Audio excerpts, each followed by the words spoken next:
Yeah. Huh? Boogie like Benson, I'm a who that. I'm a who that. Long as I'm living, I'm a who that. Lose or winning, I'm a who that. Sports Coma, yeah, this is where we do that. Where we do that, where we do that, where we do that, where we do that, where we do that. Huh? Boogie like Benson, I'm a who that. I'm a who that. Sports Coma, this is where we do that. Where we do that. Welcome, welcome, welcome. Somebody please better help. Running this thing like Elf. I thank God every day I'm not a felt. Go to YouTube Live with Big Q and the guys. If you ain't ride or die, the bandwagon get flipped. Been marching in, that was way for the ring. I was yelling out your shade for the championship. Bucking on town, duck down. Falcons, pluck, get shut down. Panthers ain't much touchdown. The vision really belong to us now. So much hate on the Saints, you could probably tell. Ever since Bounty Gate hit the NFL, when things seem fishy and you probably smell the crooked referees on Roger Goodell. Yeah, probably like this and I'm a who that. Every day I'm living, I'm a who that. Lose or winning, I'm a who that. It's the Sports Coma, this is where we do that. Where we do that, where we do that, where we do that, where we do that, where we do that. Boogie like Benson, I'm a who that. It's the Sports Coma, this is where we do that. You're listening to the Sports Coma with Big Q and the guys on the PRO Media Network.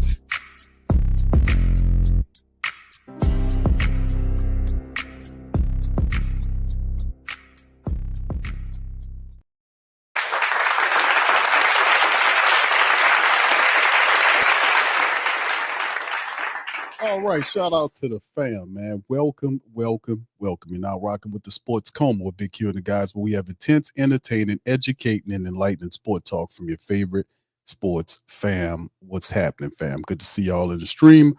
Much love to the fam, man. We up in this thing, Sports Coma, representing the mighty Who Dat Nation. Shout out to the great Saint Think Tank, man. Listen, let's talk a little football, shall we, man, on this Thursday night, man. Let's talk Saints, man. As we get a couple of weeks off from the draft, man. The draft, boy, sure taking a long ass time to get here, man. But listen, nonetheless, it's getting closer and closer. So in this episode, fam, we're gonna talk about that, man. We're gonna cover the black and gold, look at the draft.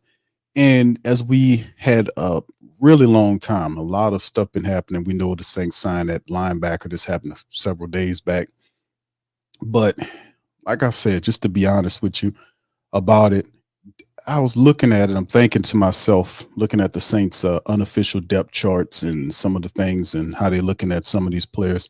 And just to ask the question to the Who Dat Nation, do the Saints actually have some of the players, not all of them, but at least a couple of the guys that we're looking at in terms of the offensive line currently on the team? Like, there's a thought process about Ryan Ramczyk. We know there is a possibility that Ram could be ready for the regular season. I'm not betting on it. You know, I actually think we need to prepare for life without Ramczyk. Just to be honest with you, I think the Ryan Ramczyk thing is something that's been happening for some time with us in terms of the injuries. And at some point, you're going to have to kind of have a break from that and move on. Now, that's some of the medicals on him. Dennis Allen talked about that several days back about him progressing a lot slower than he anticipated. And we've been dealing with that for some time. So at some point, the Saints are going to have to look at the future. But are the players for the offensive line, are they currently on the team? I know we looking at the draft, like some of these issues we're going to cover in terms of, or look at, or does the team see that as some of these guys on the draft that's in the draft? Now, are some of these players on the team? Is there an elevated thought process on some of these players on the team that they're looking at and saying, we don't need to do that. We'll be good with what we got. We just need to shift and do this. Is that the feeling you guys are getting? Shout out to the fam, man. Appreciate y'all being here. Hit the like button for me, man. OG Jerry, good to see you in the building. Dana, shout out to the Queens in the building as well. Good to see y'all in the building. My dog, Young City Night Ward, Bronze Flat Power God, shout out to you, my brother.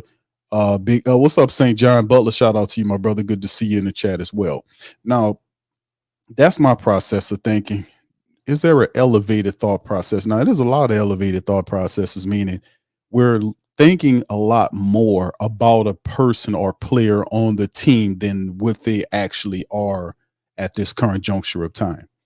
Now, there is a lot of elevated thought processes in the New Orleans Saints building. There's an elevated process of thinking by the president of football operations about the general manager.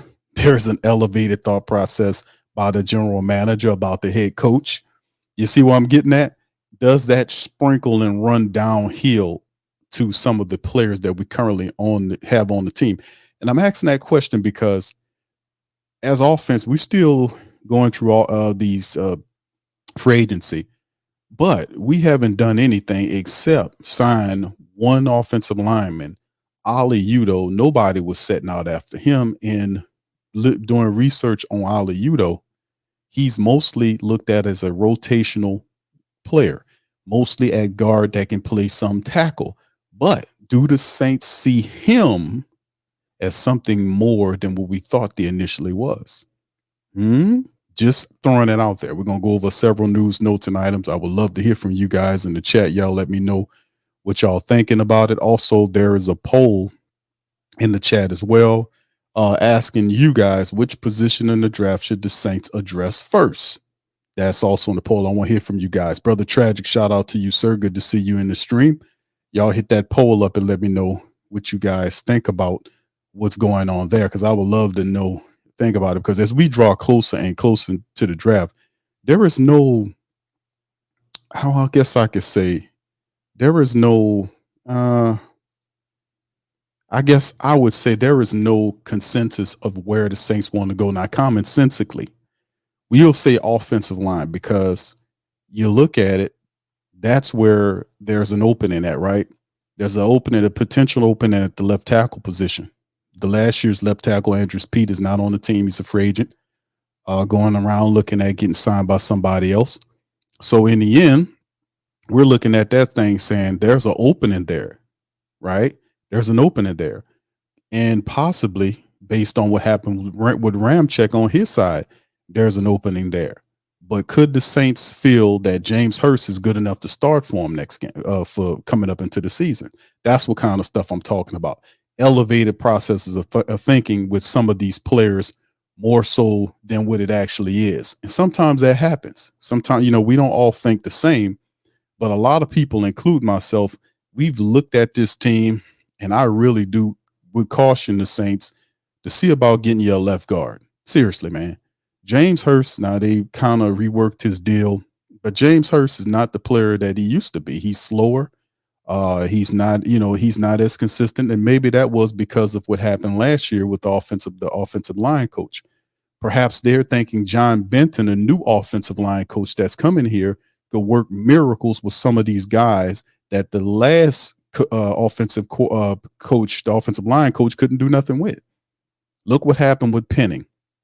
Could he do something with Penning? Could he help Penning elevate his game? Could he help Hurst kind of resalvage some of the things that he was looking for?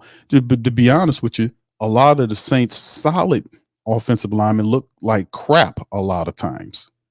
So, I mean, we'll see how it all pops and snaps moving forward. But, man, in the end, very interesting. All right. Anyway, let's keep it going, man. Shout out to you, Ro. I see you, Richard. Good to see you in the chat as well. Big ups to you guys. All right. Jerry says, did anybody in the chat get a note? Okay.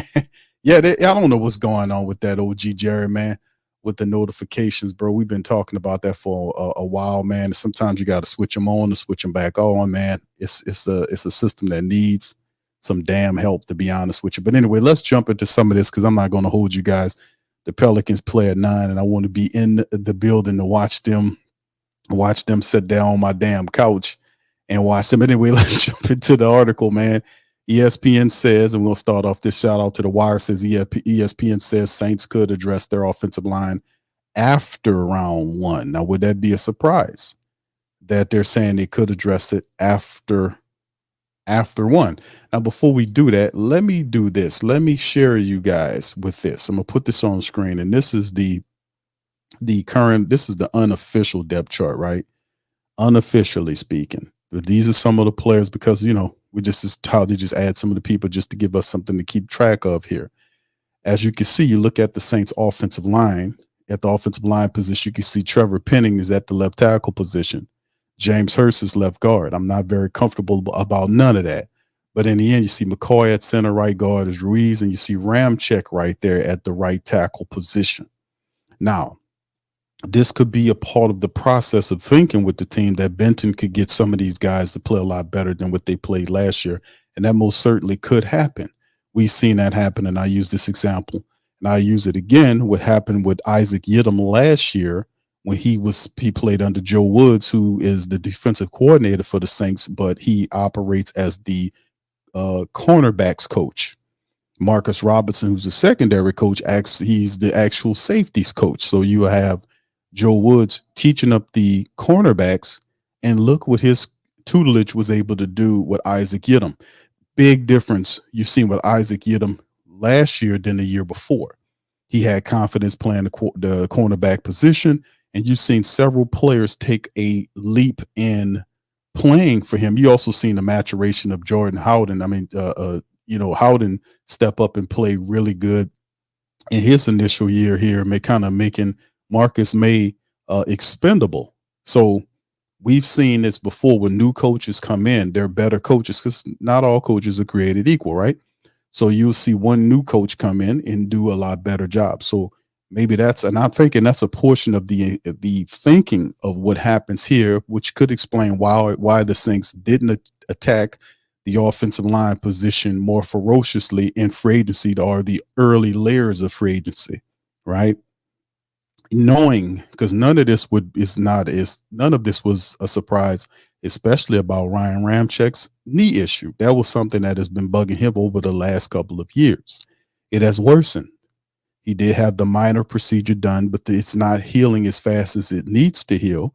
And at some point, you're going to have to say, hey, man, we're going to have to move on because, number one, Dennis Allen is pretty much he's at the end of his string. This team must get to the playoffs for him to keep his job.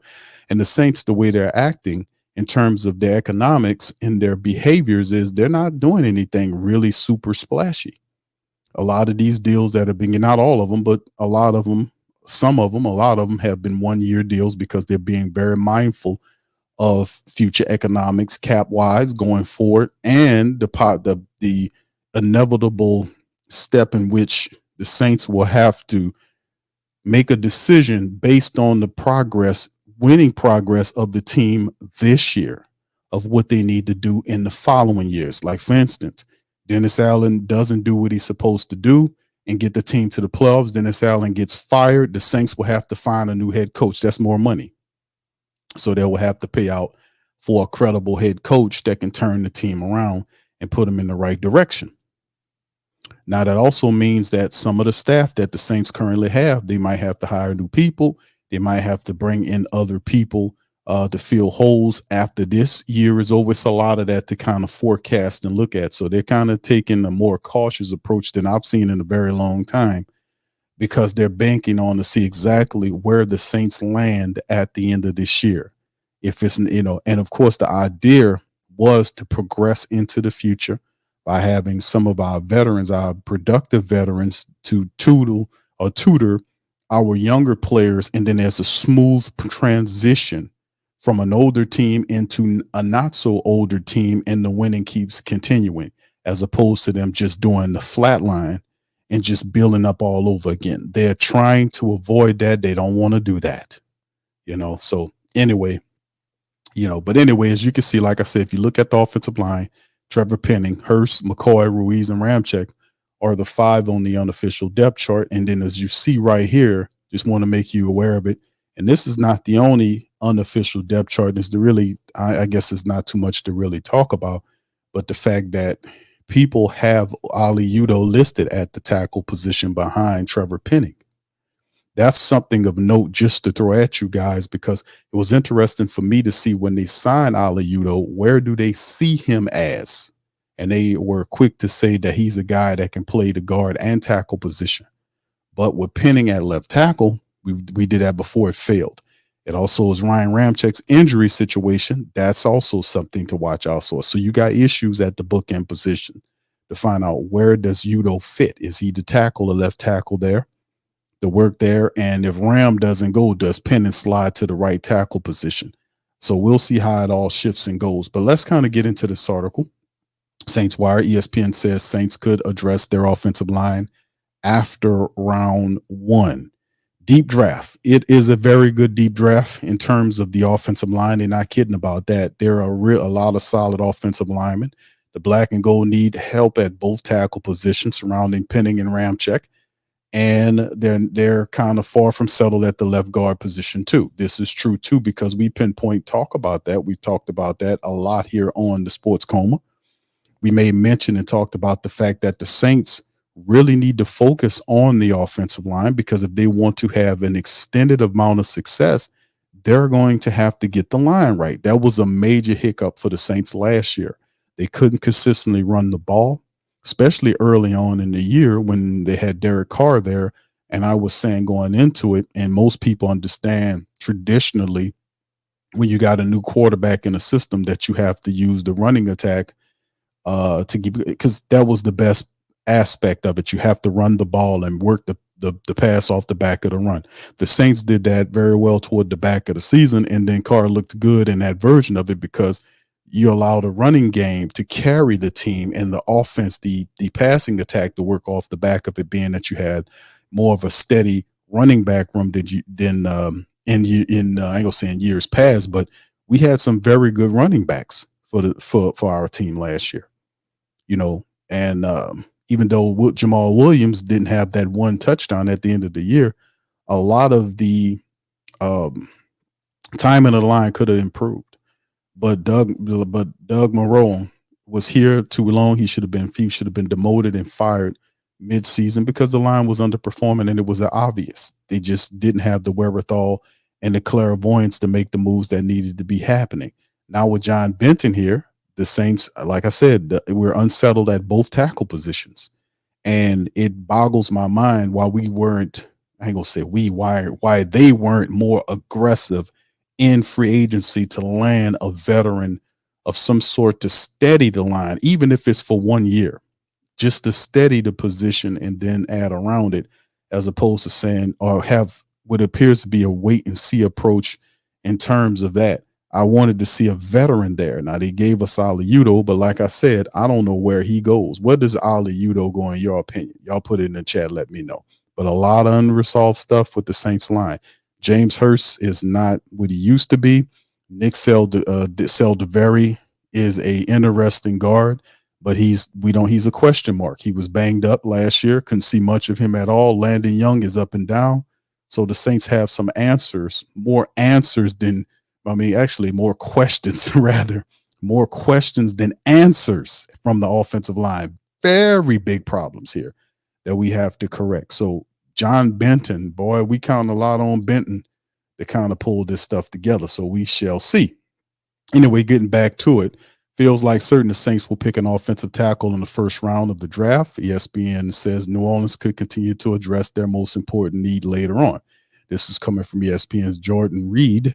He says what we're hearing about the Saints draft, it has been really quiet there, really quiet. An NFC area scout said the Saints, but New Orleans should address offensive tackle early. And Alu Fushanu and Toulouse Fuaga are two names that have constantly been linked to the Saints. Also heard Patrick Paul from Houston is good, and several others. So he says we've already discussed Fushanu out of Penn State, Fuaga out of Oregon State at great length, but those are some interesting names to keep in mind for round 2 and 3. So let's dive into each prospect. Now, Olu Fashanu, man, you that I don't think he's going to be there. I'm gonna just be honest with you, because Olu is considered one of the top 3 best offensive linemen in the draft, and it depends on what the teams. The Saints pick 14, so we're gonna get one of these teams. You're gonna see a J.C. Latham. You're gonna definitely see a Toulouse Fuaga might be there. Tyler Guyton, he'll be there. And then, of course, Patrick Paul is a guy that a lot of people believe is more of a second round graded tackle. He's actually pretty decent, but he's not as better as some of these other tackles that I'm talking about. Like when you talk about guys like Joe Alt, you won't see Joe Alt. He'll be gone from Notre Dame. He'll be gone. Fashanu's another guy. A lot of people will be a top 10 guy, they believe. But if he falls there, that could be interesting. But it's also, I got the feeling that I think even if you had a offensive player that fell to the Saints at 14, like a Brock Bowers out of Georgia, the tight end, if he's there, they're going to take him. There's no doubt about that in my mind anyway, because you're trying to compile a some help offensively and give your offense some more playmakers to help the quarterback out. And if he falls there, I can't be mad at the Saints if they did draft Bowers, because Bowers is could be something really special for your offense. Definitely a dude that brings all kind of different dynamics there to your offense, and it just he'll be a really excellent player for you. So I can't be mad at him for that. You see what I'm saying?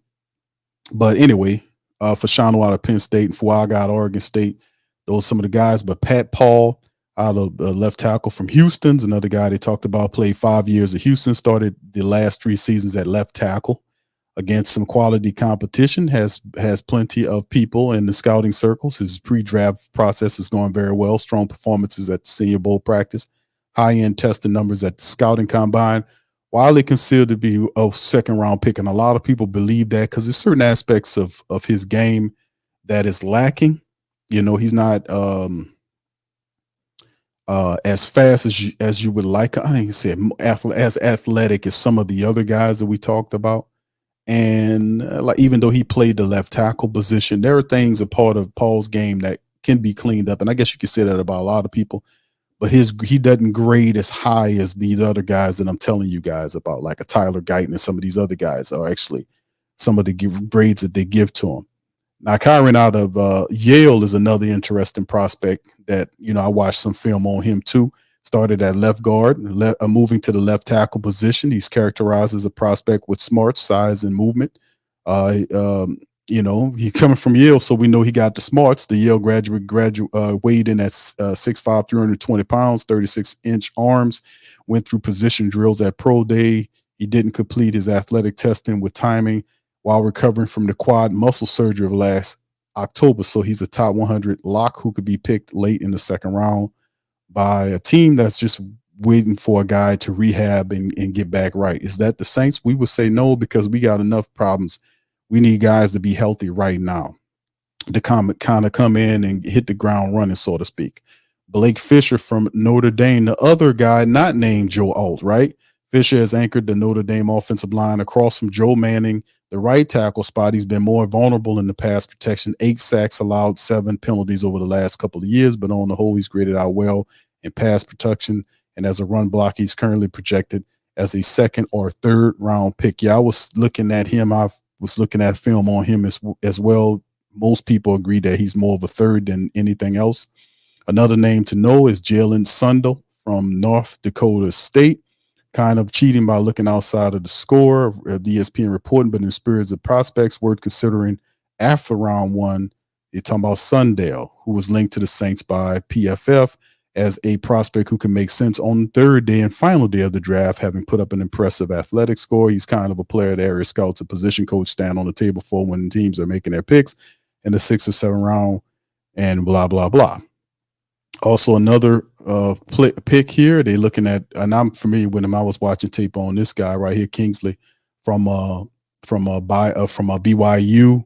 Kind of big guy, but kind of stiff, plays a little too high at times. Guys can dip and get up under him. A lot of people. I was watching some footage, not really blown away by him. He's a later round in the draft type of player too, but has good size and has a kind of bit of a mean streak, knows how to kind of lean a little bit, use his arms, but at times plays a little too tall. And, you know, you can get beat that way pretty easily. So that's some of the process of what ESPN believes that the Saints could do, like take a skilled player or the best available player on the board and then dip back in the second round and see about getting yourself a guy like Patrick Paul or one of these guys that might be there available for you when the second round roll around. But also there should be the thought process that the Saints are going to move around in the draft. You know, that should be the thought process. Well, that the Saints should move around. So you're looking at the Saints 2024 draft picks. Of course, we know about number 4 overall pick, the 14 overall, the second round pick, 45 from the Broncos, and then no third, no fourth, and the Saints have 4 5s. 150, 168, 170, 175, 2 6s, 190 and 199, and 1 7th, 239 from the Rams. So you're looking at work being done, right? We're looking at work being done with the picks, and then the second, and then boom, 2 really good rounds of picks, the third and the fourth round where we can find some people that can really help out. Don't think for a second the Saints is not going to put a couple of picks together for at least to try to move up into the fourth round. You know, they're going to definitely try to jump into, I don't know if they go into the third round without having to surrender capital for next year, which I don't think they want to do, but at least try to package some of those selections that we have and try to at least get up into the fourth round to try to get some picks out of there, you know, try to land some more players inside the top 100 and at least 140 players or something like that. Maybe we can climb a bit, but at least try to get a fourth round pick, because I don't think the Saints need to draft all these guys. Now, you know, they're not going to need to use all of these picks. So I expect the Saints to have at least a couple of trades to try to move back in the fourth, and perhaps toward the back end of the draft to kind of move ahead to try to get another player to kind of help them out. Because in this juncture of time, in the third year under Dennis Allen, the Saints really need to see something offensively speaking, and we'll see how it all ferrets out. But man, in the end, this is what the Saints need to do. They kind of need to get a little active in the draft, because they damn sure hadn't been in free agency. All right, going on to the next one. This is from NOLA.com. Interior offensive line isn't a dire draft need for the Saints, but they could always add some depth. And he says interior line. Well, let's delve into it. All things currently stand, the Saints look to be in solid shape along the offensive interior. Pro Bowl center Eric McCoy and right guard Cesar Ruiz are both in the middle of long-term extensions. Last year, starting left guard James Hurst is back for a final year of his deal. The Saints also signed a veteran with starting experience in Ali Udo and bring in a 2023 fourth rounder Nick Saldiveri.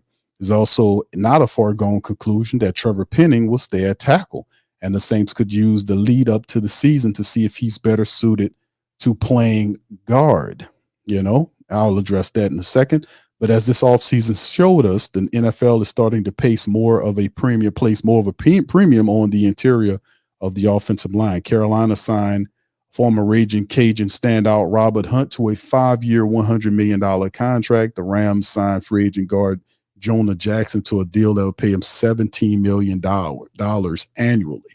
And as the last several Saints seasons have proven, teams can never have too much quality depth along the offensive line. Players get hurt, and squeaky wheel along the front five can be devastating for an NFL offense. Saints are currently armed with 7 day 3 picks. It would not be a surprise to see them use some of that draft capital to add some depth to the offensive interior. So the need is low as far as that's concerned. And we talked about the players on the roster and all this kind of stuff, and then drafted under college scouting director Jeff Ireland round overall pick in year. So interior offensive lineman draft picks over the last several years: Will Clapp, Eric McCoy, Cesar Ruiz, and Nick Saldiveri. Average interior offensive lineman drafted under Nick Saldiveri is a 6'4", 307-pound guy. Now, the potential fits: a guy like Christian Haynes, 6'3", 317, would be a really solid pickup, to be honest with you. Wouldn't be mad at all if the Saints' first 2 pick were offensive linemen. I wouldn't be mad at you at all for that. I'm not going to even kid you on that, because it'll be more of a future thing as we look to kind of situate and build the offensive line. Because one thing you know, you're going to need some and listen, the Saints need an attitude adjustment on the offensive line. They don't play with enough meanness. You know, you see what I'm saying? And like we saying, run your run block, and it takes attitude. It takes a certain spirit of nastiness that you have to play with when you dominate opposing defenses. At times, the Saints didn't play with any kind of focus intensity in terms of being nasty with the offensive line. That temperament wasn't there. That's the one thing that you could say Trevor Penning brought the Saints, if anything, was a nasty disposition that the Saints they just don't play with consistently. They don't play with that nasty edge. Perhaps we can find some guys that can bring or introduce that to the line. And looking at the fact that the Saints money situation is not as ideal as you would want it to be, where else you're going to find a talent but in a draft, you see. So it wouldn't be a bad thing. So potential fits: Christian Haynes, 6'3", 317, got size. Love this guy. Love how he played. A lot of college experience. I watched a lot of tape on Christian Haynes. Very solid guard. Has good feet. He has some issues as well, but more pluses than minuses. The guy is a football player. High IQ, a lot of experience, has good strength, good balance, and he plays really, and I say balance and balances in terms of his athletic ability. It's just a solid player there. So anyway, that's what's good. Brandon Coleman's another guy, 6'4", 313, big Coleman. Not only has the frame, but the length. Checking at the combine, 84-inch wingspan.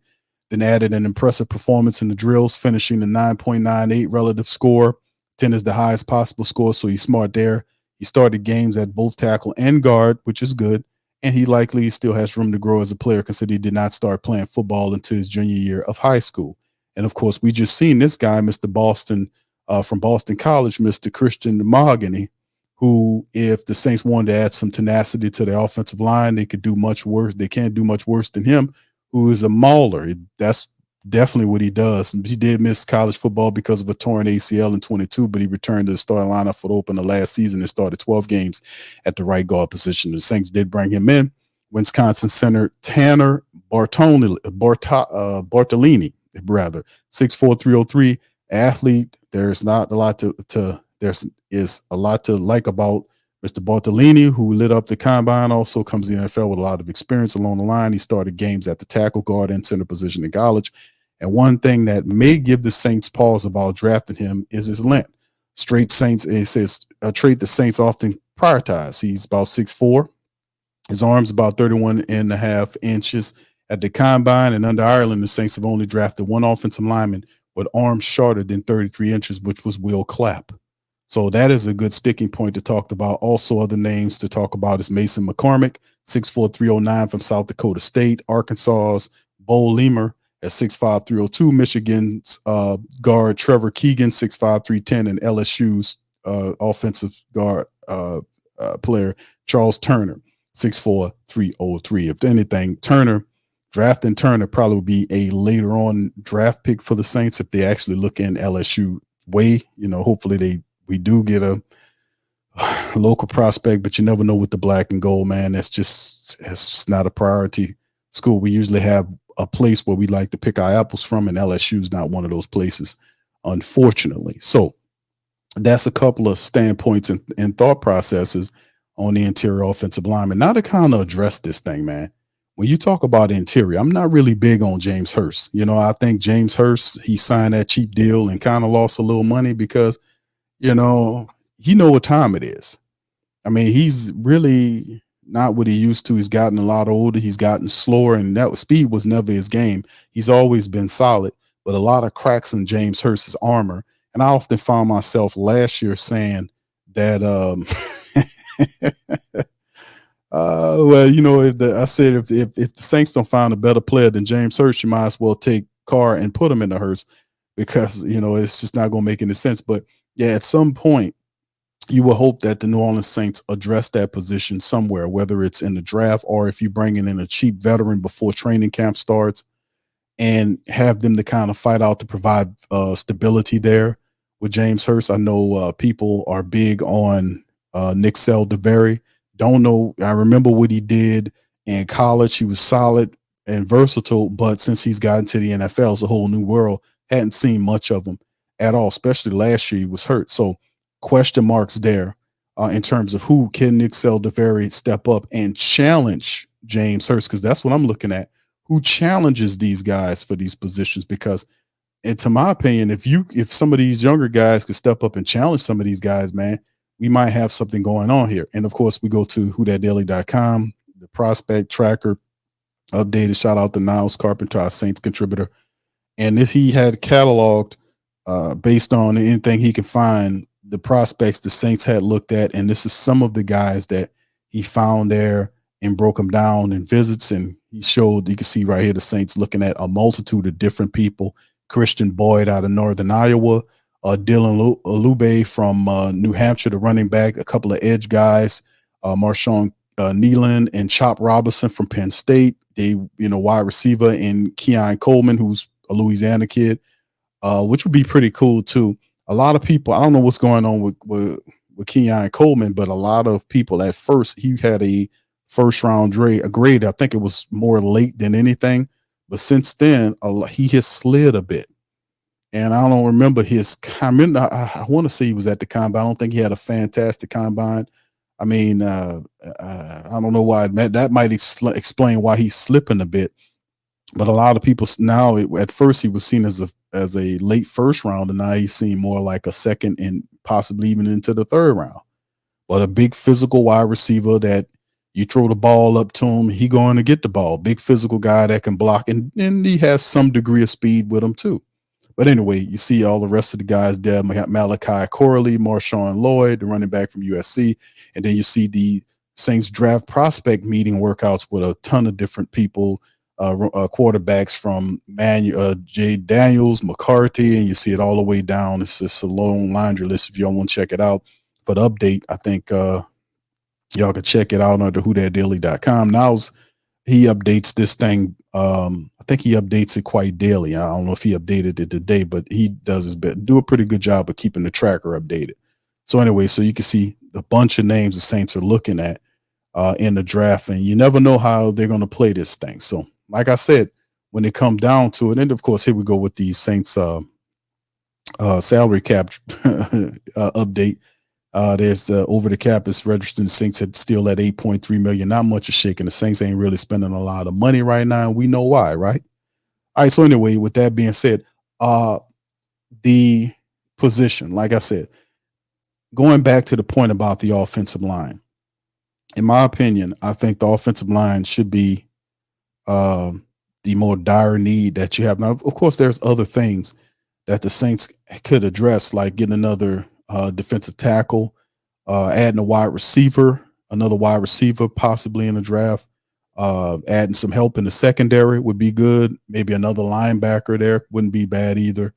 But positions that you're looking at and saying that are dire positions that have question marks, the only positions that you could say that about any position on the team is pretty much the offensive, the tackle positions, because Ryan Ramczyk, he's shaky with his injury situation. The question marks surrounding Trevor Penning. Do they really want to go again with Trevor at the left tackle position with a shaky Ramczyk at right tackle? I just think a lot of this stuff needs to be solved, because there is no winning anything unless this offensive line is put together. And I'm not confident in James Hurst. I want to see some of these other guys challenge Hurst for that left guard position. So there's a question there. And the question is, where does Ali Udo play? Does he play at Hurst's position? Do he slides in if the Saints do draft somebody at the tackle position? Where does the rookie goes? And, like I said, it's interesting to see how it's all going to go. John Benton's a part of it to see if he can get the most out. I know he's there to try to get Penning together, but where does Penning play? Do they try him at left tackle again, or do they move him to right tackle and say, Ram, you got to sit down for a little bit, bro. You're not helping nobody what you're doing. And then you see what I'm saying? A lot of questions around that offensive line, and you need that line to win. And I ain't just talking about the starters. I'm talking about depth position too. With too many question marks, we don't know who Nick Saldiveri is going to do, or Landon Young. Landon Young showed some positive stuff last year, but still not enough. So at some point, the Saints have to bring in some help there, and I'm thinking they'll probably bring out an old guy or two for mini camp, to kind of help out whatever's left over. But in the draft, man, that offensive line, you're not winning nothing if you can't keep Derek Carr upright and you can't run the ball. We've seen that last year happen.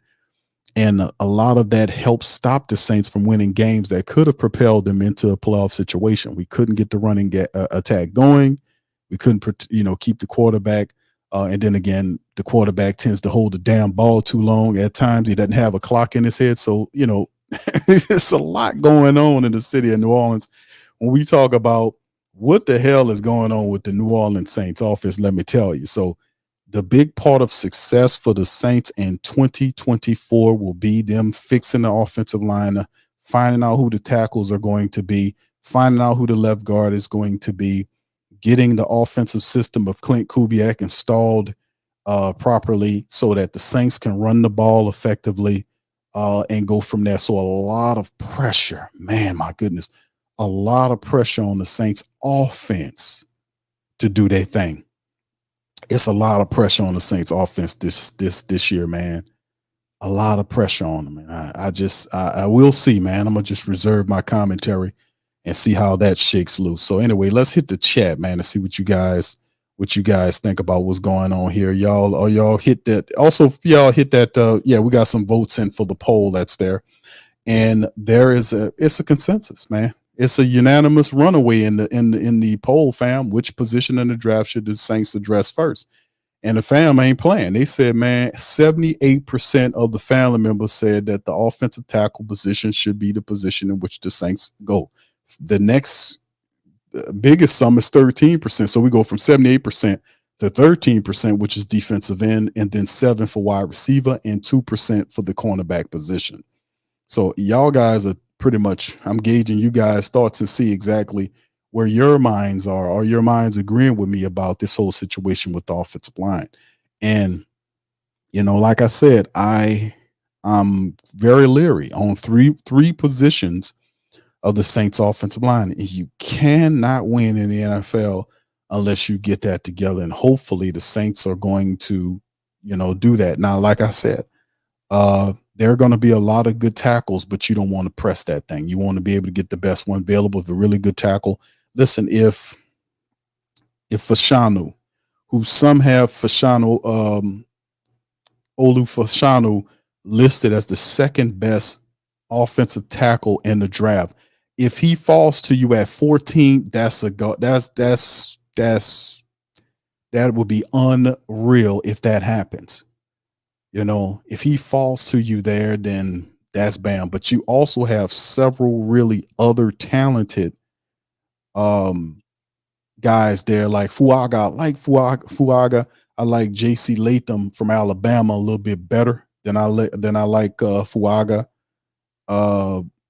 But Fushanu, man, if he falls to you, man, you got to take that guy, man. But then again, I would not be upset if Bowers falls to you at 14, right? And I don't think he makes it past the Jets. But if he falls to you at 14, then bam, that's just, that guy's like just a weapon that you have to throw out the board a little bit when that happens. I would just be honest with you. If Bowers falls to you, I'd be like, well, listen, we just got to move around a little bit to get that position taken care of. So anyway, any questions, y'all throw them in the chat, fam. I'm gonna go about another 30 minutes or so, and then we get the hell out of here, man. But y'all throw any questions that y'all have, please feel free to throw them in the chat. We up in this thing. All right, shout out to the fam, man. What's up, my brother Low? How you doing, sir? My dog Low in the thing, man. Much love, brother Low. Good to see you. All right, brother Mark says, Clint, he says, if the Saints are going to make some noise, we need to beef up the O-line just in case the new offensive coordinator can make a difference with the Cards. All right, thank you, bro. And indeed, Jack says, if the top 2 to 3 offensive tackles and Brock, then I would trade back a few spots and pick up more draft capital. All right. A lot of people's talking about them stockpiling picks for the future. Well, guess what, fam? There is no future.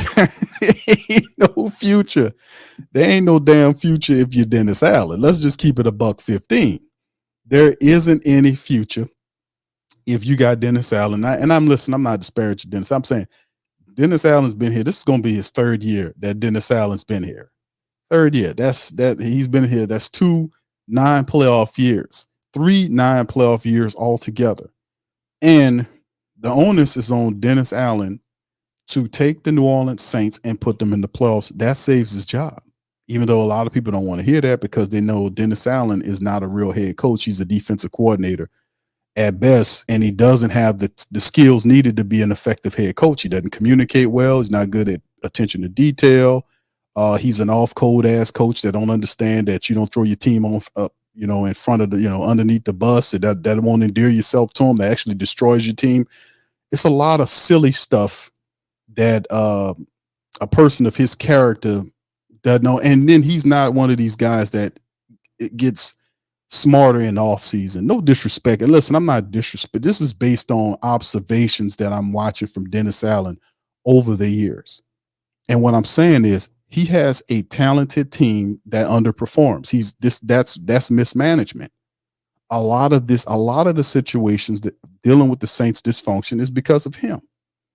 He doesn't adjust fast enough to fix the problems and issues that the team has. You see what I'm talking about? He doesn't. And you have to be really good coaches out there, really good coaches in the NFL that adjust. And then in the offseason, they study their asses off to improve themselves as a coach, as opposed to sit up there and think that Mickey Loomis, who is another guy that protects mismanagement, will protect him. Well, we told Mickey Loomis ass up last year, man. Did y'all ever see Mickey act and behave that way? That wasn't because of nothing. That was because of the pressure that me and the Who Dat Nation and the rest of us was putting on Mickey Loomis. Mickey Loomis ain't never felt that kind of pressure before. Never. But he was feeling the pressure. And listen, the media people did a great job of expressing the compassion and of the family base, because we wasn't having that. Plus, it was like I said, just keeping it real and calling it out. That's what you got to do. You can't sit up here and pretend like the stuff is not happening. You got to call it out, and this is my squad for many years. For 30 plus years, I've been a black and gold man. So does it hurt me to call my team out? Not a goddamn one, bro, because I want to see them right. Like I'm one of these people. I also think like this, if you got an effed up society, right, and tore up society, dirty, stealing ass politicians and all that, whose fault that's for? Whose fault that is? That's your fault. Why? Because you're supposed to be watching these people to make sure they not doing this kind of old stuff. See, it's only when you let them run it that they're going to mismanage. Most of them politicians, I wouldn't give a damn dollar to them and say, hold this right quick, I'm going to go around the corner and go get something and come right back. Hell no. It's called accountability. And if we don't keep them accountable, then who's going to? Nobody who works for the team or is getting money from the team is going to keep the team accountable. That's why they do their best to hire these people so that they minimize as much criticism as they possibly can. But you can never give them that. You still have to keep it real, and you still have to call a spade a spade. You can't sit up here and make excuses for failure. You can't do that. So yes, I'm tough because I want to see winning. I don't want to waste my time losing. I don't want to lose to the Falcons. I don't want to lose to the Panthers. I don't want to lose to none of these teams. I know we ain't going to win every game, but at least the majority of the time we in there fighting our asses off trying to get the win. And if we lose, it's because the other team wanted a little bit better, but we gave it all we got that year. It just didn't work out. You see what I'm saying? We can live with that. Seriously, we can live with that. I can't live with a dumb coach, and I'm not calling him that, but I'm just saying in general, I can't live with a dumb coach who's off code, who throws his team under the bus, and then you got a dumbass general manager that come out and protect it.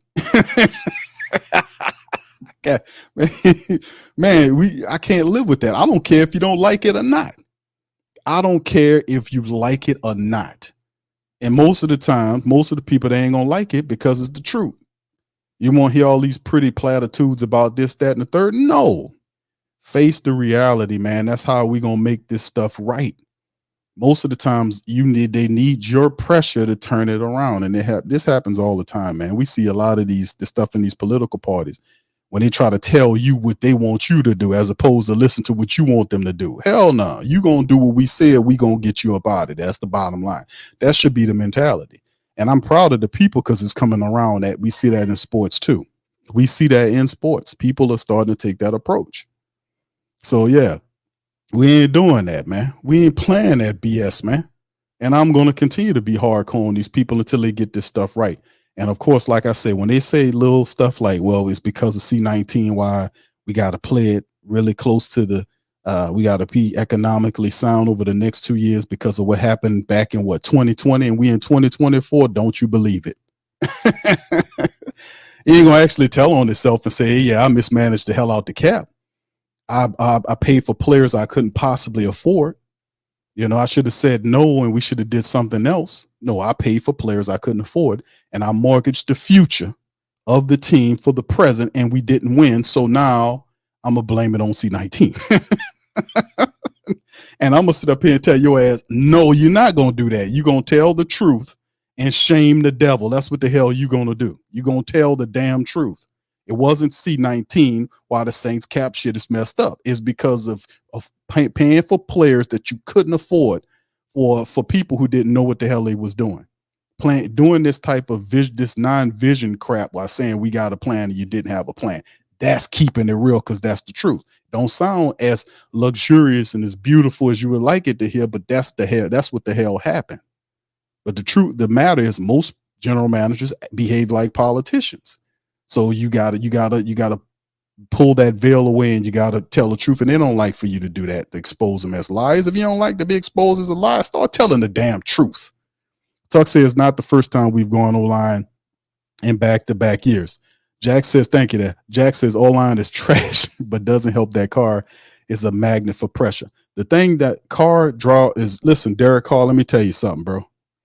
I seen the little guy put he was on Instagram. Y'all put one in the chat if y'all seen the guy threw the little comment up on him, and he kind of said, thank you, but we ain't doing that today, and all this kind of stuff. Y'all see that? Put one in the chat if y'all seen a little Instagram post where the guy got on there and kind of threw some shade at Derek Carr.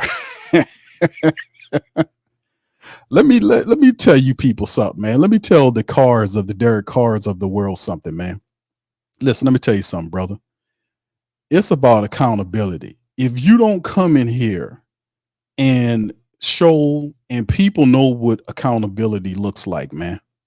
I don't know what happened with you with the Raiders. And when you took $150 million from the New Orleans Saints organization, listen, player, it's not going to, if you don't come in here and do your absolute best, and I'm not saying you have to be perfect, but you got to show an effort.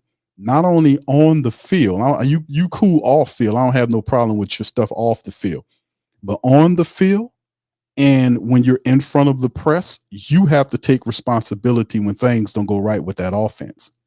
And you got to do it all the time, even if it ain't your fault. That's how a leader commands and take possession of his offense. We can't be having you and the dumbass coach pointing at a wide receiver and telling them, well, he ran the wrong route or whatever this case was, and that wasn't even the case. So, I mean, no, these people, hopefully Clint Kubiak will push Derek Carr just like Gruden did, because that's what he needs. He's not, and listen, there are not too many people that's like a Drew Brees. He said he went and talked to Drew Brees and he got a bunch of information from Drew Brees. I hope Drew Brees turned around and told him, say, bro, listen, learn what one Mississippi is. 1 Mississippi, 2 Mississippi, 3 Mississippi, 4 Mississippi, get rid of the ball. Develop a clock in your head. You don't have time to stand back there all day and hold on the ball while staring down one side of the field. That part of the game has to change, Derek Carr. And listen, bro, that's not hate. If you don't believe what I'm saying, go back and look at all of your film. The majority of your film have you staring down one side of the field, and then you check it down. You're very easy to prepare for, and you do a disservice to your offense and your players when you don't follow football fundamental as a quarterback. And the fundamental is you're supposed to go through your progressions when you back there, bro.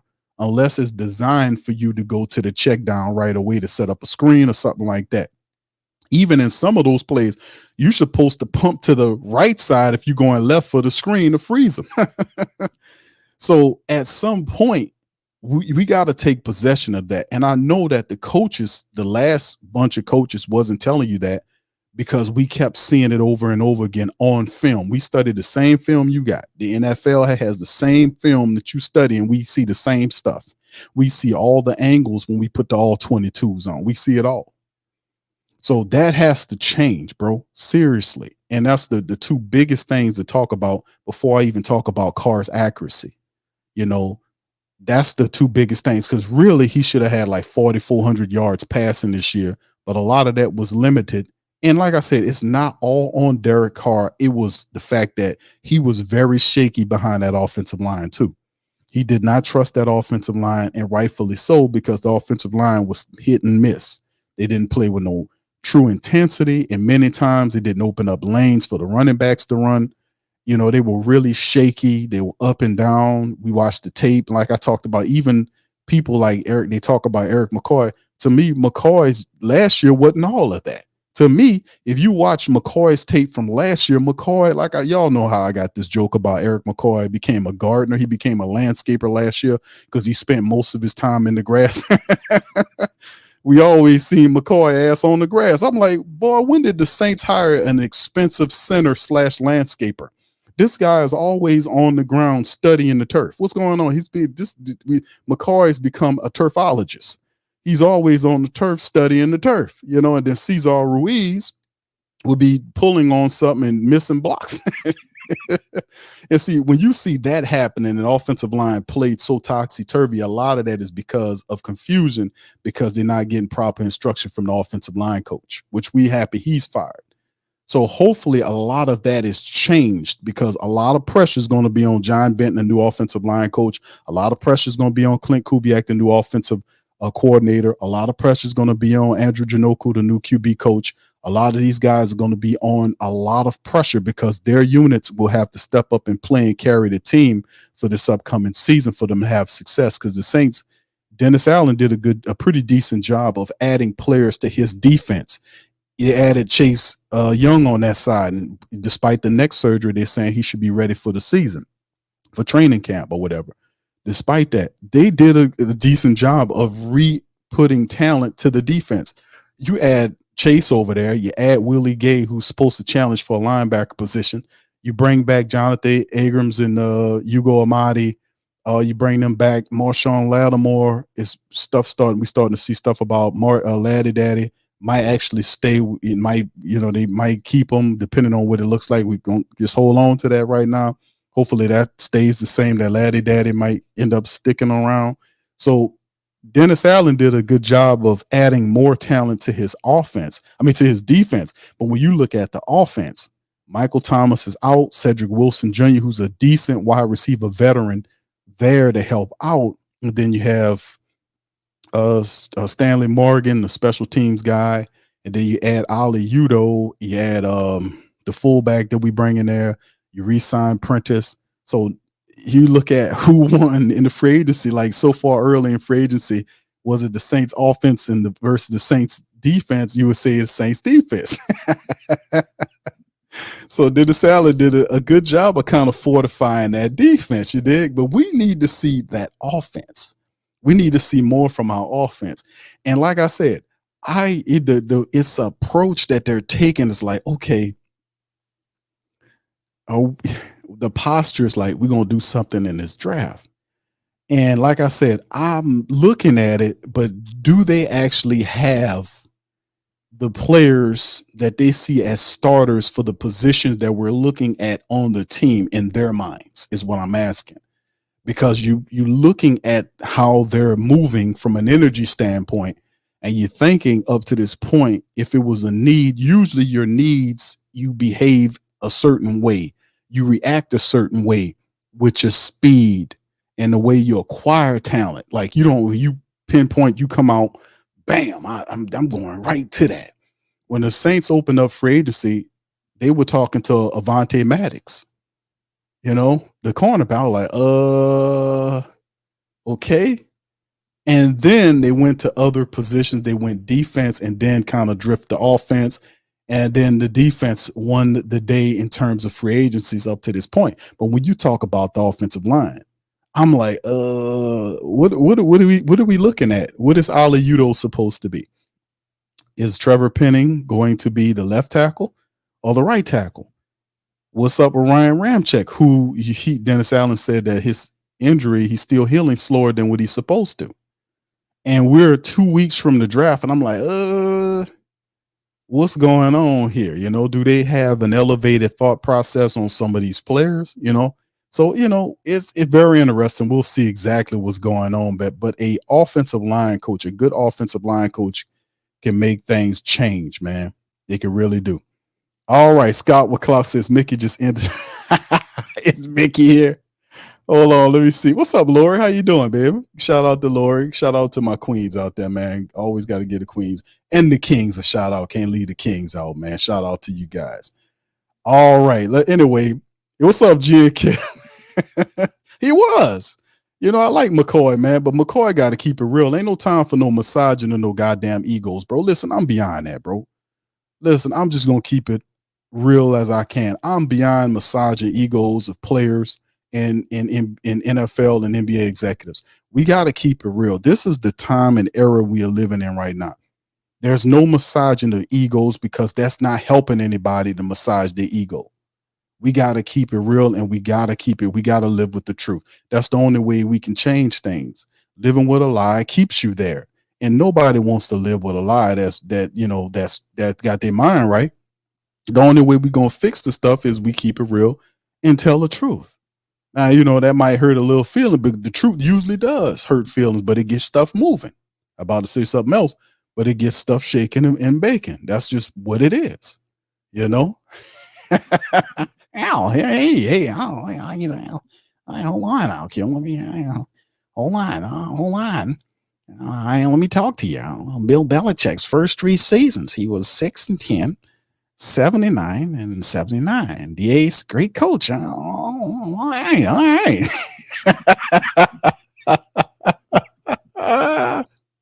You know what, Mickey, man, you really said that, bro. Mickey got up there. Bro, you cannot make this up with the New Orleans Saints this past year. They pulled it out the backside, man. I'm telling you, everything they can do to justify mediocrity. Now listen, they tell you his first several seasons was this, that, and the third. But if you go back and look at Bill Belichick's teams, and you'll see why they were 6-10, 79. Yeah, it's a total different scenario. It's a different situation. That's why I say when you draw from the past, you got to make sure they're fair comparisons, because far too often I find the Saints using unfair and unequal comparisons from the past. Like, you're going to compare something, it got to be on the same line. It has to be for it to make sense. So, we can get the full knowledge of the full logic of it. But, Bill Belichick and Dennis Allen, they're in 2 different stratospheres. I mean, Dennis Allen is Dennis Allen, and Bill Belichick is a whole nother special commodity altogether. And Dennis Allen, you can see in a Bill Belichick the traits that's needed to be great. And I'm not disparaging Dennis Allen, but I'm saying Dennis Allen is not a new coach. He's not a young coach like you had when McVay stepped in the game, or when Matt LaFleur stepped in the game, or when Shanahan stepped in the game. A lot of these guys, I ain't gonna say they were 3 or 4. Some of them were, they had experience at that level, and you could tell that they were going to be something special. Dennis Allen's an older coach, that you knew what his get down was when you seen him with the Raiders. And we thought 10 years he would learn something from Sean Payton. Did he learn anything in 2 years? It ain't hard to tell. The team that he had, it underperformed. I don't care about the first year he was 79, and then the next year he was 9-8 or whatnot. His team's underperformed. He wasn't given a bottom feeding team. This team was a contending team that just needed 1 or 2 pieces to get to the next level. And that's the team Peyton left them. Peyton left them a one-off playoff team. They just needed 1 win to get there. Went backwards in his first year. And then this last year, he underperformed. But the Saints had everything it took to be great, man. They had it all, and we still underperformed. And last year was a year when we really could have took the step, because of all of the softness of the schedule and the youngness of the NFC South, all that kind of stuff. It just went in the opposite direction. And now they're tooling up. The NFC South is totally different. They have, in my opinion, better coaches there. The teams that are there have added better talent. They've went at their needs straight up. Like when Atlanta got in the game, what did they do? They know they needed a quarterback. They might have overspent on Kirk Cousins, but Kirk Cousins is a big upgrade over the Riddler. Let me tell you something. They got him out the paint. So, I mean, you got to credit teams that go know what their needs are and their weaknesses are and attack them. You see, know what those needs are and go and get those needs. But yeah, that's not a fair comparison, Mickey. That really made you look crazy by even saying that, man. That was insane to even say. I remember him saying that last year. I couldn't, and he didn't say just Bill Belichick. I think he threw Bill Walsh in there. He threw several Hall of Fame coaches. That was totally ridiculous, and unfair comparison to put Dennis Allen in the light of those guys, man. Totally unfair.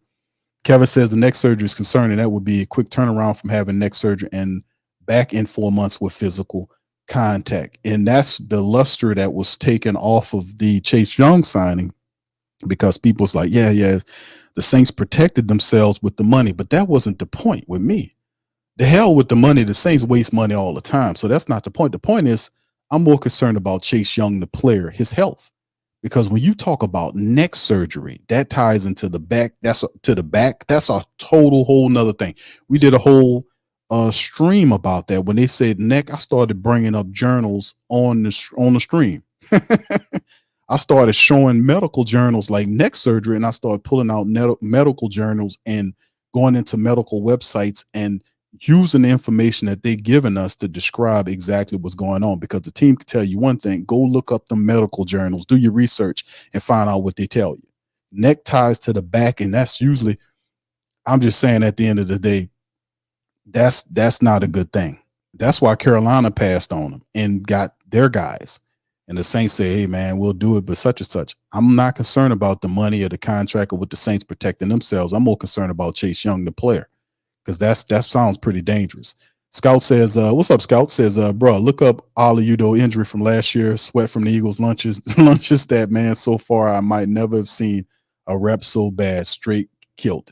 Yeah, and he says he was playing out of position, but still, yeah, that's what I'm saying. But Ali Udo is a guy that was the Saints signed super cheap.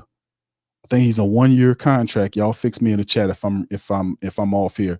But Ali Udo, super cheap, and he has familiarity with Clint Kubiak. So that's Clint Kubiak's offensive lineman. They have him listed unofficially on the depth chart at tackle. I don't know if that should be a place, but mostly they see him as an interior lineman at the guard position, which would explain that if they moved him to guard, I think he beats out Hurst, which to me, I think that would be an upgrade to have Ali Udo at guard over Hurst than it would be from to put him at the tackle position. So, and then again, you would have to still address the tackle position with young tackles if Ramczyk can't go, which is a whole nother issue, I think. So anyway, all right, shout out to the fam. Tuck says, Allen learned Carmichael was living on Peyton's coattails. He must have wondered about himself. Indeed.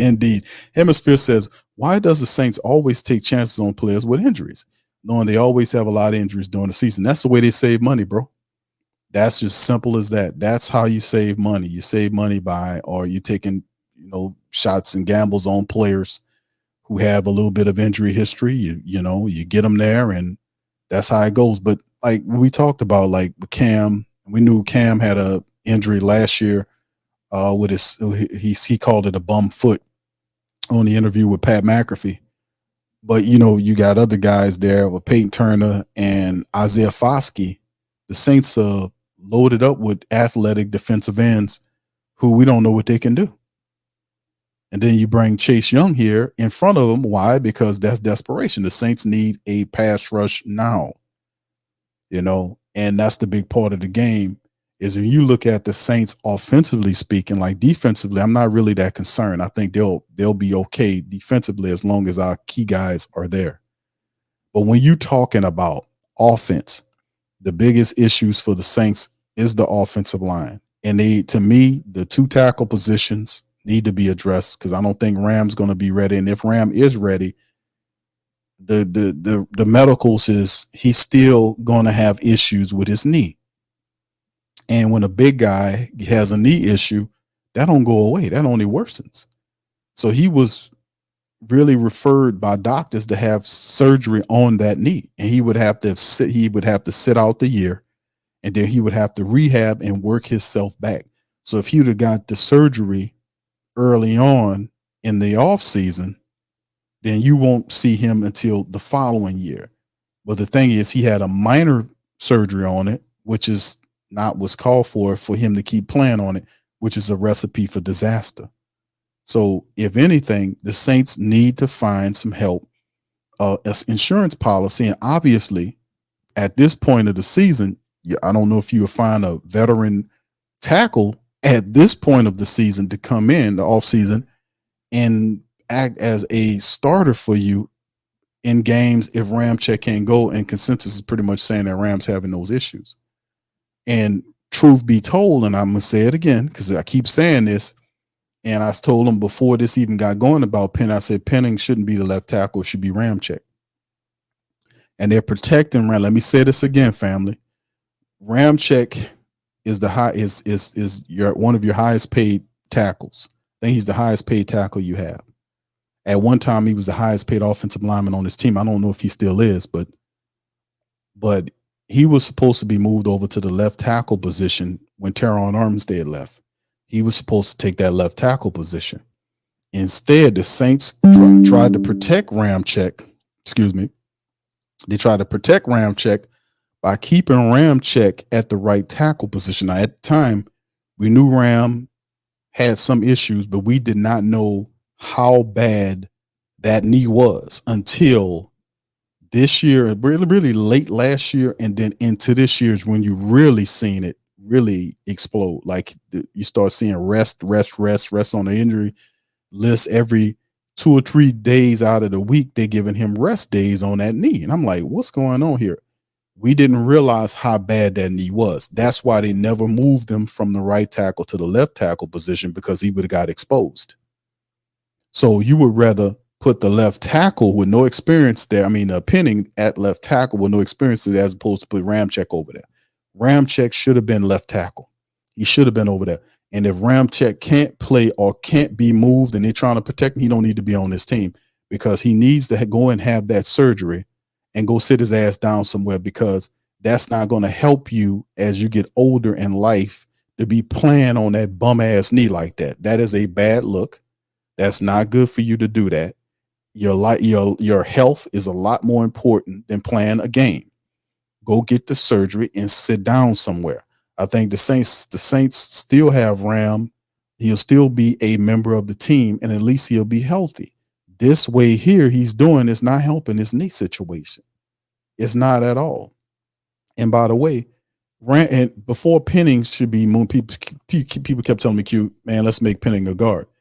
Listen, let's try, before you just decide to turn Penning into a full-time guard, let's try Penning at the right tackle position before we do that. I'm telling you, he would play the right tackle position. He would play it well.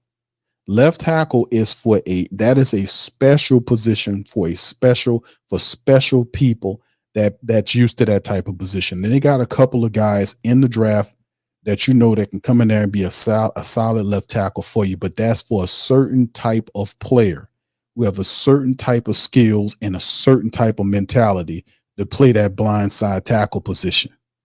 Let me tell you something. That's for a special type of player. And I'm not disrespecting Ram, but Penning, but Penning wasn't that guy. And I've been saying that. Put one in the chat if y'all remember me saying that stream after stream that guy shouldn't be over there.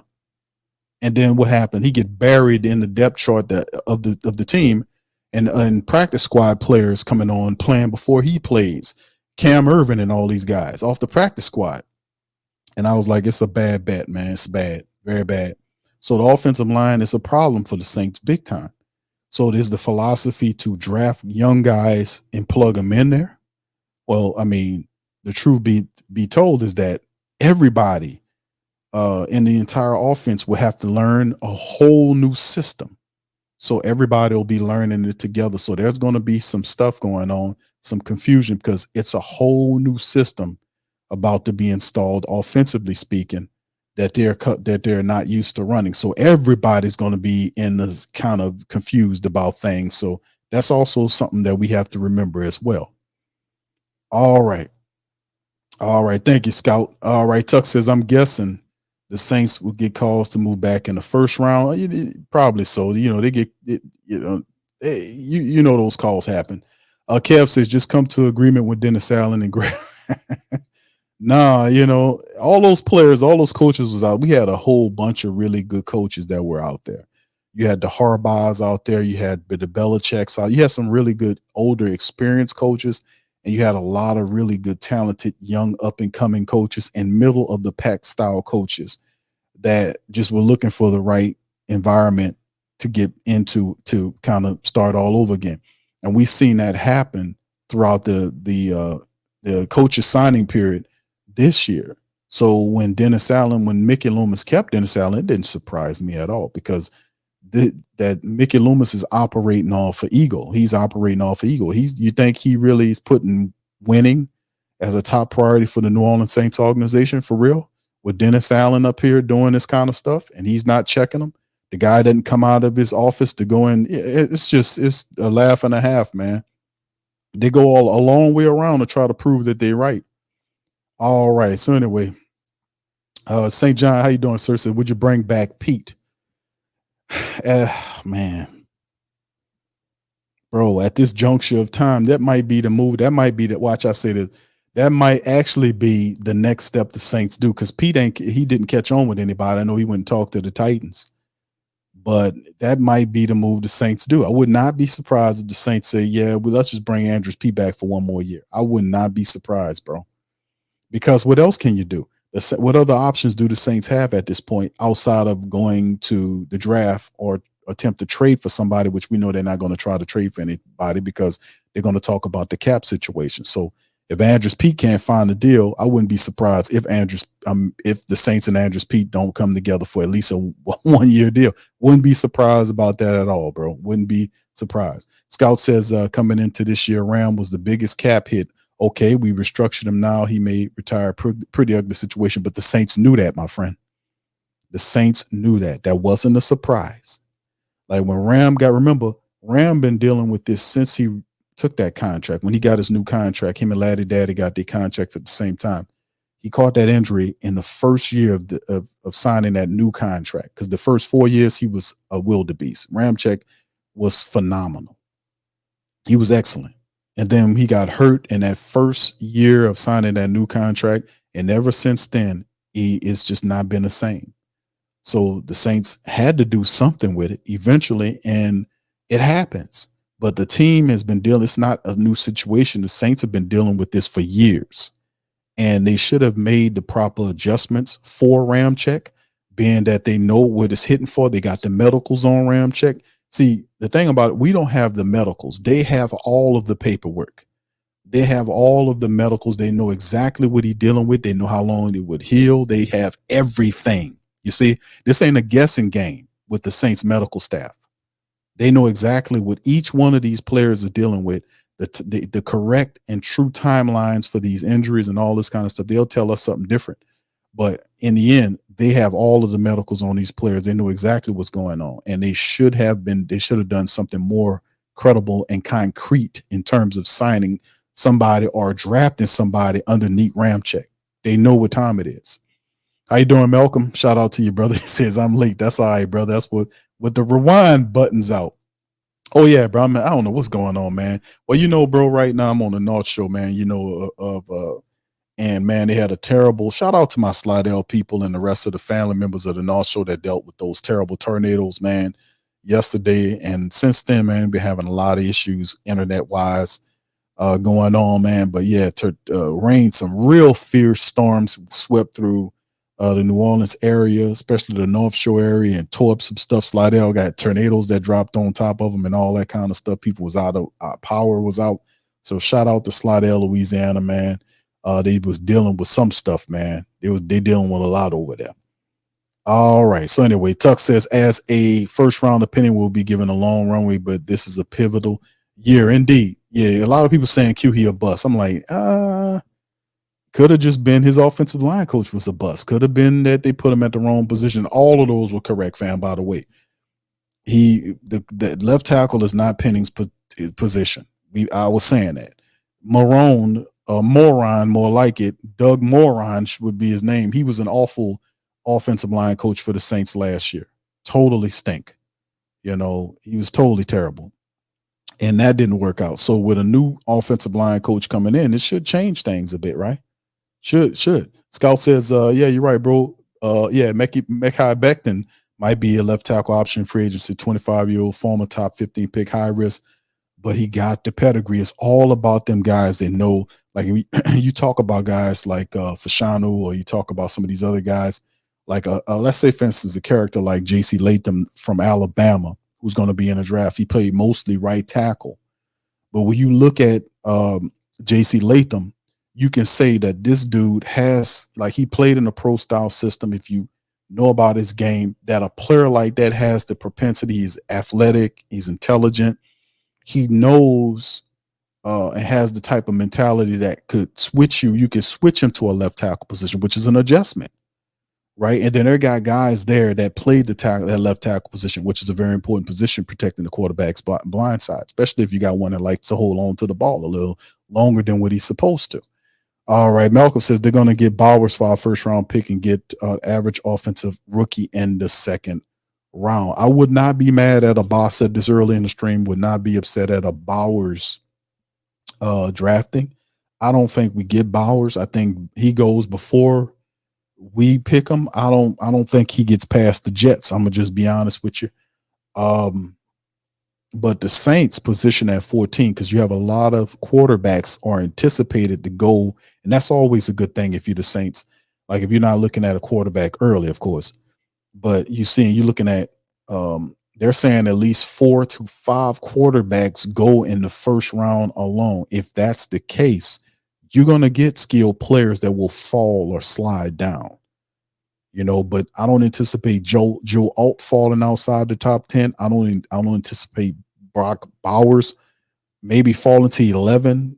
I think depending on what the Jets are going to do, I think he might be an option for the Jets. I really do think the Jets are going to get that kid. But if Bowers, who's the tight end from Georgia, falls to you at 14, man, you got to pull the trigger on that, man. Like they got Juwan Johnson, bro. Listen. Taysom Hill's on a 1-year deal. Foster Monroe is Foster Monroe. Juwan Johnson, I think he got 1 more year left on this contract, or maybe, but still in all, Bowers is not just a tight end. You can move him all over the field. You can use him in different ways. The dude is a weapon. He's a force for your offense. He's a centerpiece of what could be, you can imagine a Chris Olave, Rashid Shaheed, and a Bowers, and then who else? It's just a whole nother thing. It's a whole nother thing. You get that kid. So yeah, I would not be upset about that. And then you do have good tackles in the second round that you can pick up. So that's not bad. All right, Jack says someone will jump in front of us to take Bowers because we already let the cat out of it. Yeah, that's what. Yeah, I agree about that. I don't think that happens for the Saints. If you do all the Saints, I don't think that happens. I don't think Bowers would be available at 14 for you.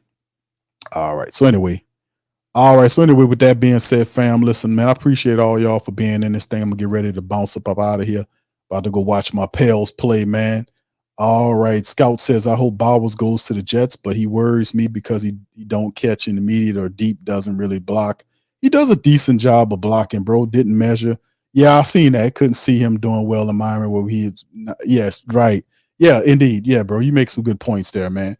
I think that a very wise offensive coordinator with some imagination could use this kid all kind of ways. Like you can move him around. The right dude could put him, because he's a special commodity, man.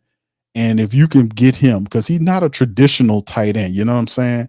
He's I ain't gonna say he's a prototype type of, but he's very versatile on how you can use him. Really, like, and if you got the right imagination, you can really create all kind of weapons with the Saints, have all kind of stuff going on. I just think he'll be a good mix for us if we can get him, but I don't think we can get him. All right. So anyway, with that being said, thank you, St. John. Much love, brother. All right. So like I said, we're gonna get ready to get out of here. Listen, man, Y'all hit the like button for me. Y'all hit the subscribe button. Feel free to share the show on your social media feed. I'm going to pop up here. I'm going to try to pop up here. I don't know about tomorrow because we got the Pelican post-game report, but definitely on Saturday. I'll pop up here Saturday early on and talk to the family again, and we'll talk some more Saints stuff out there, and maybe even open up the phone lines on Saturday. How about that? We'll even open up the phone lines for Saturday. Let's do that. All right, so anyway, with that being said, fam, I'm going to get ready to get out on that. Yeah, I ain't do a phone show in a while, man. I love to hear from you guys, see what you guys think about the team. We're going to get on out here. Much love to you guys. I'm going to holler at you on the flip side. Go Pels. Yeah, go Pels. Go Pels. All right, peace later. Yeah. Boogie like Benson, I'm a who that. I'm a who that. Long as I'm living, I'm a who that. Lose or winning, I'm a who that. Sports Coma, yeah, this is where we do that. Where we do that. Where we do that. Where we do that. Where we do that. Where we do that. Boogie like Benson, I'm a who that. I'm a who that. Sports Coma, this is where we do that. Where we do that. Welcome, welcome, welcome. Somebody please better help. Running this thing like Elf. Thank God every day I'm not a felt. Go to YouTube Live with Big Q and the guys. If you ain't ride or die, the bandwagon get flipped. Been marching in, that was way for the ring. I was yelling out your shame for the championship. Bucking on town, duck down. Falcons, pluck, get shut down. Panthers ain't much touchdown. The vision really belong to us now. So much hate on the Saints, you could probably tell. Ever since Bounty Gate hit the NFL, when things seem fishy and you probably smell the crooked referees on Roger Goodell. Yeah, probably like this and I'm a who that. Every day I'm living, I'm a who that. Lose or winning, I'm a who that. It's the Sports Coma, this is where we do that. Where we do that, where we do that, where we do that, where we do that, where we do that. Boogie like Benson, I'm a who that. It's the Sports Coma, this is where we do that. You're listening to the Sports Coma with Big Q and the guys on the PRO Media Network.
WhoThatDaily.com. That's right, the WhoThatDaily.com. Your one-stop shop for everything New Orleans Saints, New Orleans Pelicans, LSU Tigers, even the top flight boxing news. So if you're a Who That and you're looking for a place to stay up on your team, WhoThatDaily.com is your site. The WhoThatDaily.com for the sport Who That in all of us.